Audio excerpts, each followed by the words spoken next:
Hello friends, నేను మీ కరణ్. తరం తరతరాల మధ్య అంతరం పెరిగిపోతూ ఉంది. స్వార్థం బాగా పెరిగి దూరం అవుతూ ఉన్నాం. కన్నవారి పట్ల, బంధువుల పట్ల గౌరవాభిమానాలు తరిగిపోతూ ఉన్నాయి.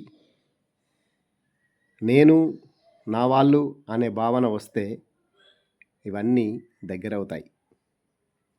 హృదయాలను ఒకటిగా చేసే అనురాగం, ఆప్యాయత ఉంటే అందరము ఒకటవుతాం.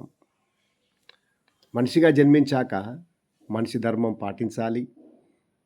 ధర్మాన్ని నువ్వు రక్షిస్తే ధర్మము నిన్ను రక్షిస్తుంది. సాగర గర్భాన్ని ఈదుతున్నాము, అంతరిక్షాన్ని ఏలుతున్నాము. అయినా మనిషి మనిషికి దూరమవుతూ ఉన్నాడు. స్వార్థం పెరిగిపోయి, ఆవేశం పెరిగిపోయి మనిషికి మనిషే దూరం అవుతున్నాడు. మనిషి మనుగడ ఎక్కడికి వెళ్తుంది? ఆలోచించండి. Thank you.